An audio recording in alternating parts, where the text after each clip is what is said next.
Right. So, as you pointed out, there are several complaints that we have raised on issues of corruption, particularly and maladministration in the previous government. So, for example, this particular complaint was raised against former Minister S.P. Velumani on 12 September 2018.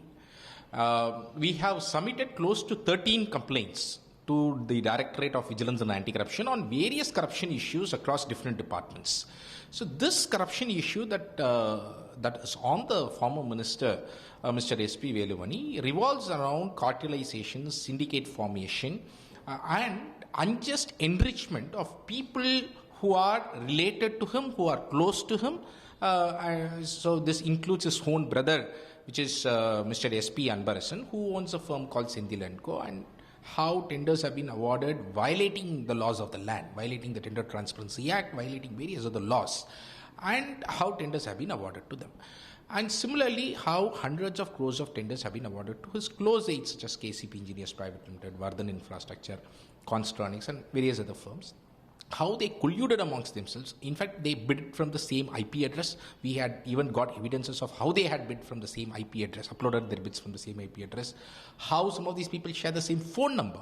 For example, minister's brother's firm bids along with Rajan Ratnasamy, and both of them are registered under the same phone number in Coimbatore Corporation. So all these evidences have been given in this complaint, and I think bulk of this has been covered in the F.I.R. as well, most of it. So there is a very clear, this is a very clear case of cognizable offence of corruption in award of tenders in Chennai and Coimbatore Corporation.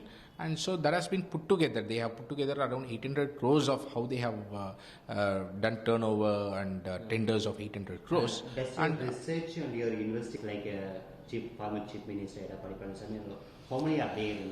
See, there are different 13 complaints, as I said, on different people. So on the ration scam of 2028 crores on former Minister Kamaraj, the Tangetco scams.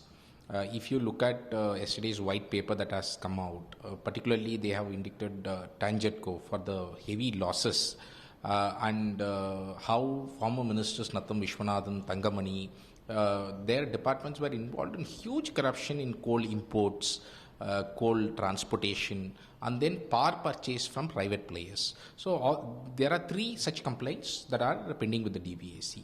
There is this ration scam complaint that is pending with the DVAC. There is an outsourcing of staff in the health department where Vijay Bhaskar, former Chief Secretary Ram Mohan Rao, the tender was in fact awarded to the brother of Ram Mohan Rao's firm, Batmavati, and how they have swindled 36 crores in that one tender with evidences has been given to DBAC. So there are these complaints on former Deputy Chief Minister Mr. O. Pannirselvam. There is a case of complaint of disproportionate assets that is also there with the DVAC. So the finance minister directly he doesn't want to disclose the details how the corruption has gone away, how the corruption's money, where it has been swindled. He didn't explain in detail. And does a DVAC can inherit all this money from the ministers to the state government? If not the IT right that comes from the center. Right, see, generally income tax attaches properties immediately after search and all that. In fact, under the Prevention of Corruption Act that was amended in 2018, the powers have also been given to the concerned investigating agencies to attach properties. Wherever corruption is found as well, properties can be attached and it can be confiscated. It has already been done as an example in former Chief Minister Jayalalitha's case as well, as you may be aware. Right? So therefore, that there is powers with the DVAC. The moment they file F.I.R., DVAC's power gets enlarged. The search that is happening today is because they get the power immediately after the filing of the F.I.R. They can go and search and get all the documents that are there. So I think from here on the investigation has to expand even within this case to include much more maybe maladministration, corruption that has happened, whatever documents that they get based on that. And similarly in all other departments wherever corruption has happened, so such investigation has to happen, and the money has to be returned to the state exchequer as well. So that is one way. The other way of bringing money for the economy is of course to weed out these corruption in the future, to make sure tender reforms happen throughout Tamil Nadu, to make sure such EMD payments and all that are made completely online and there is a complete end-to-end e-tender. So such reforms will result in automatically saving at least 20 to 30% of our money, tax money, which means every year at least 20,000 to 30,000 crores will definitely come from this alone, by doing this effort alone, by weeding out corruption in this. So whether that will be done or not, we have to see. Sir, ஊழல்ங்கிற சொல்லாடல் வந்து நேற்று வெளியிடப்பட்ட வெள்ளை அறிக்கையில் மிக தெளிவாக தமிழகத்திற்கு ஒரு மிகப்பெரிய நிதிச்சுமை இருக்கிறது. ஒவ்வொரு ஒவ்வொரு குடும்பத்தின் தலையிலும் 2.6 லட்சம் ரூபாய் இருக்கிறது என்பதை தெளிவாக வெளிக்கொண்டு வந்துள்ளார்கள். இப்போ இவ்வளவு பெரிய நிதிச்சுமையிலிருந்து எப்படி மீள்வது? இந்த நிதிச்சுமைக்கான காரணம் என்ன? முதல்ல நம்ம என்ன புரிஞ்சுக்கணும், இந்த நிதிச்சுமைக்கான காரணமே இந்த ஊழல்கள் தான். நாம மின்சார வாரியத்தில் 1 லட்சம் கோடி ரூபாய்க்கான ஊழல் நடந்திருக்கு அப்படிங்கிறத வெளிக்கொண்டு வந்திருக்கோம். உள்ளாட்சி துறைகளில் இவ்வளவு ஊழல்கள் நடந்திருக்குன்னு சொல்றோம். நேற்றுக்கு வெள்ளை அறிக்கையில் சொல்லப்பட்டது என்ன? இதே துறைகளில் தான் இன்று மிகப்பெரிய அளவில் பிரச்சனைகள் நடந்திருக்குன்னு வெள்ளை அறிக்கையிலும் வந்திருக்கு. அப்போ ஊழலுக்கும் இந்த நிதிச்சுமைக்கும் எப்படி நேரடி தொடர்பு இருக்கு அப்படிங்கிறத இது காட்டுது.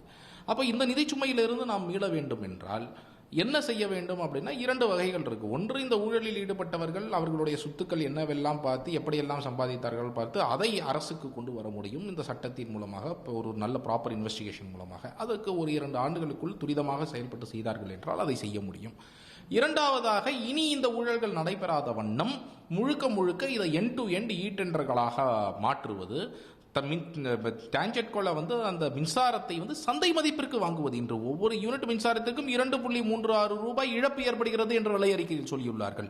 ஏன் ஏற்படுது? ஏனென்றால் 2 ரூபாயிலிருந்து 3 ரூபாய்க்கு சந்தையில் கிடைக்கக்கூடிய ஒரு யூனிட் மின்சாரத்தை நாம் ஏன் 5 ரூபாய் கொடுத்து வாங்கி கொண்டிருக்கின்றோம்? அதில் நடந்த ஊழல்னால தானே நடந்திருக்கு. அந்த ஊழல் புகார் இன்று லஞ்ச ஒழிப்புத்துறையில் இருக்கு. அப்போ அதை ரத்து செய்துவிட்டு இன்று 2 ரூபாயிலிருந்து 3 ரூபாய்க்கு சந்தை மதிப்பில் ஒரு யூனிட் மின்சாரத்தை வாங்குவதன் மூலமாக நம்முடைய கேஸ் பிளான்ட் 500 மெகாவாட் இருக்கு, 2 ரூபாய்க்கு மின்சாரம் கிடைக்குது அதுல அப்படின்னு அவங்களே நேற்றுக்கு வெள்ளை அறிக்கையில் சொல்லிருக்காங்க.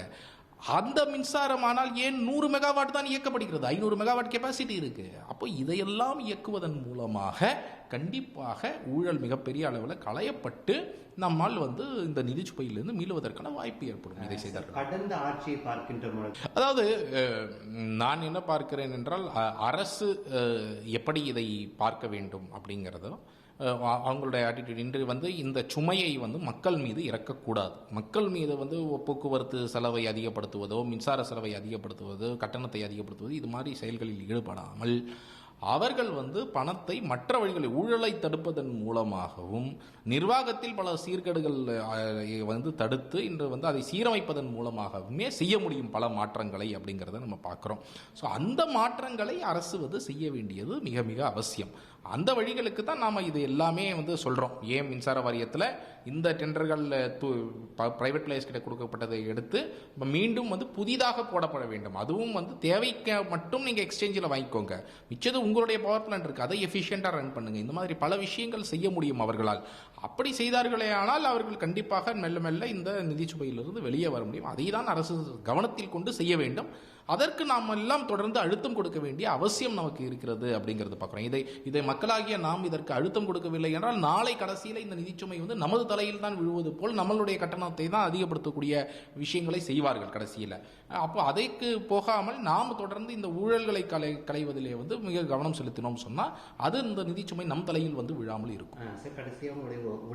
நிறைய பேர் 13 புகார்கள் நான் சொல்லியுள்ளேன். எஸ்பி வேலுமணி அவர்கள் மீதே 3 புகார்கள் உள்ளது. முதல் புகாரில் FIR பதிவு செய்யப்பட்டுள்ளது. இன்று முன்னாள் அமைச்சர் நத்தம் விஸ்வநாதன் அவர்கள் மீது, முன்னாள் அமைச்சர் தங்கமணி அவர்கள் மீது, முன்னாள் அமைச்சர் காமராஜ், முன்னாள் அமைச்சர் துணை முதலமைச்சர் திரு OPS, விஜயபாஸ்கர் அவர்கள் முன்னாள் சுகாதாரத்துறை அமைச்சர், இது போன்று பல அமைச்சர்கள் மீது புகார்கள் லஞ்ச ஒழிப்புத்துறையில் இருக்கு.